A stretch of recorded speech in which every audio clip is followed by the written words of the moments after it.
A deeply emotional moment moved millions this week as Donnie Swaggart, son of world-renowned televangelist Jimmy Swaggart, confirmed that his father is now living his final days. The statement was made during a heartfelt service at Family Worship Center in Baton Rouge, Louisiana. The congregation fell into quiet reflection as Donnie's voice, filled with emotion, delivered words no child wants to speak, but many eventually must. "My dad is nearing the end of his journey on this earth. His spirit is at peace, but his body is weakening." Born in 1935 in Faraday, Louisiana, Jimmy Swaggart rose to become one of the most recognized figures in the golden age of Christian broadcasting.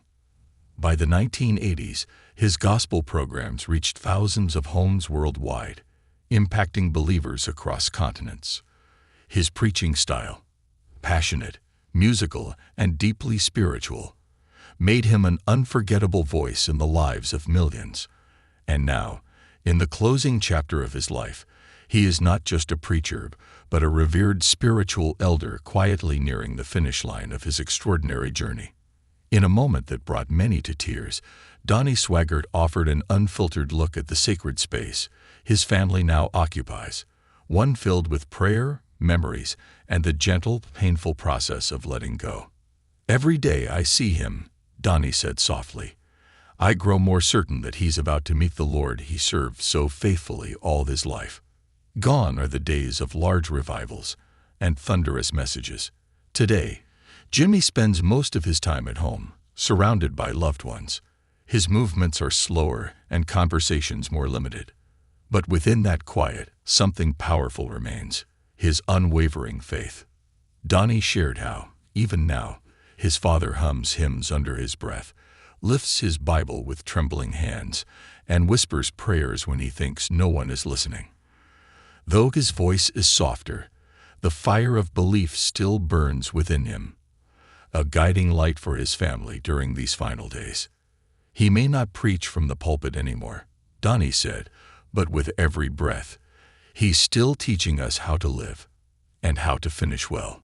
Jimmy Swaggart's life is often measured by the scale of his early success.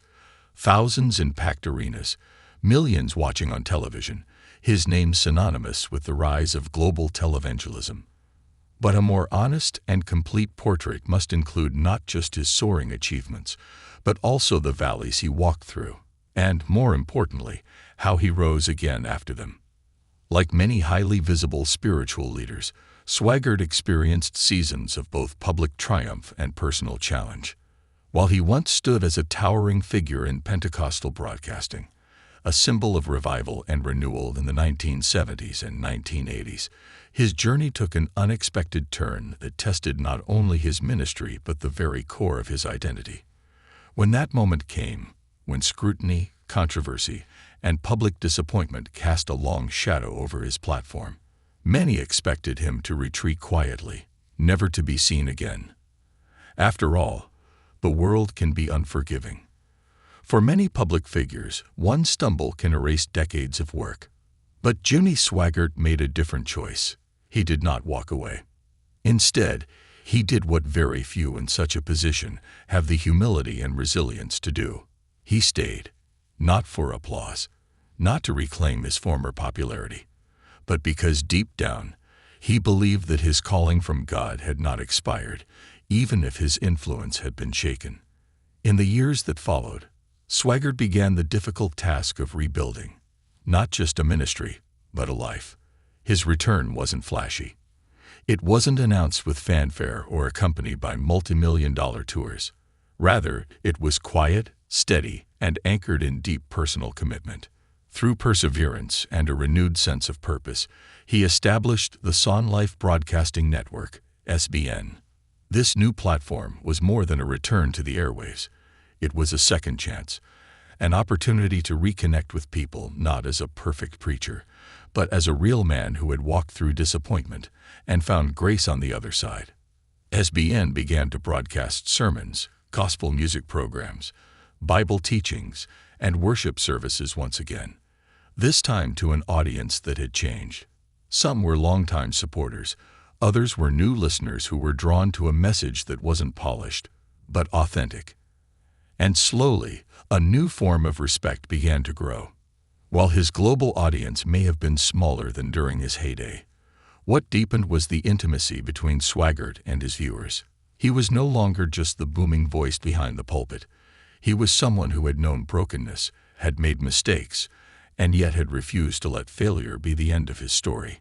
That kind of resilience touched people in a way that polished sermons never could. The Family Worship Center in Baton Rouge, Louisiana, continued to serve as the heart of his ministry. It became a place not only of revival but of healing, for the congregation, for the Swaggart family, and for the man who had once filled stadiums.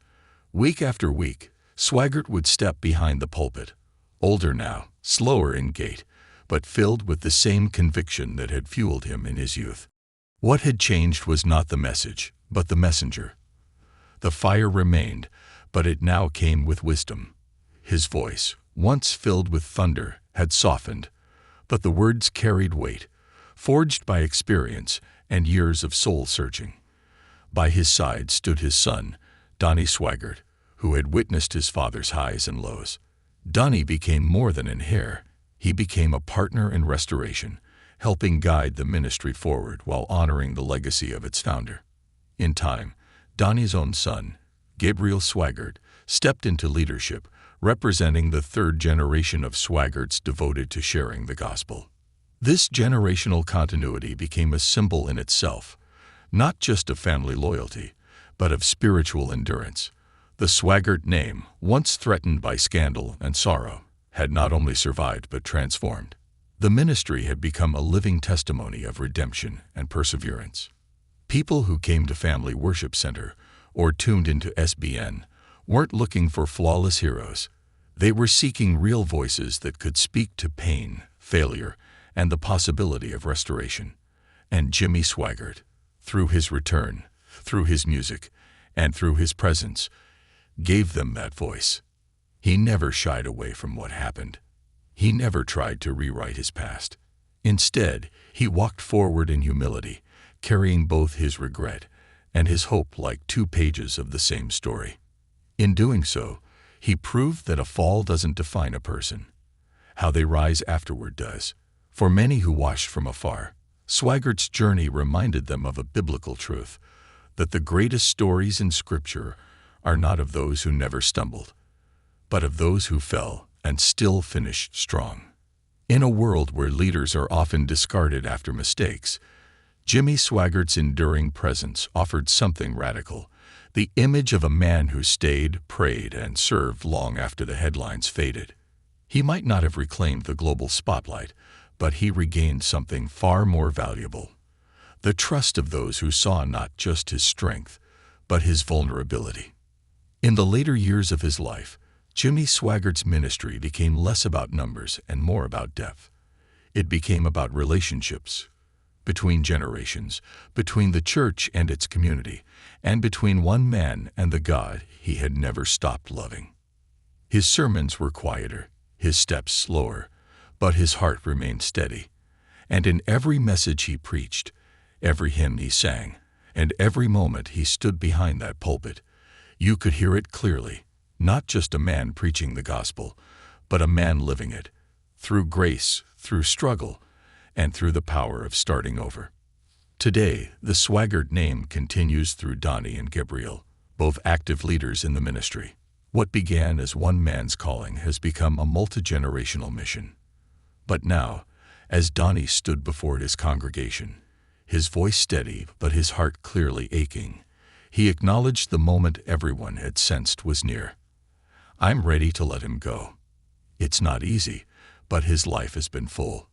He chose faith and stayed true to it until the end. This wasn't just a son's farewell. It was the shared grief of millions who had grown up with Jimmy's voice echoing in their homes, who found comfort in his music and strength in his sermons. Letting go of someone like that is never easy, not just because of who he is, but because of what he represented: faith in hardship, hope in trial, and endurance through time. There will be no final crusade, no spotlight farewell.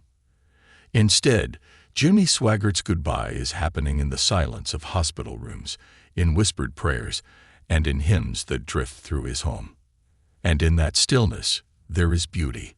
A preacher who once stirred crowds with thunderous words is now preaching a different kind of sermon, one of surrender, peace, and faithfulness until the end. He has finished the race, kept the faith, and now he's receiving his crown, Donnie said in closing. Jimmy Swaggart's journey may soon end, but his story, his legacy of ministry, redemption, and enduring belief will live on, not just in books, broadcasts, or buildings, but in the lives he touched, and in the hearts that will never forget him.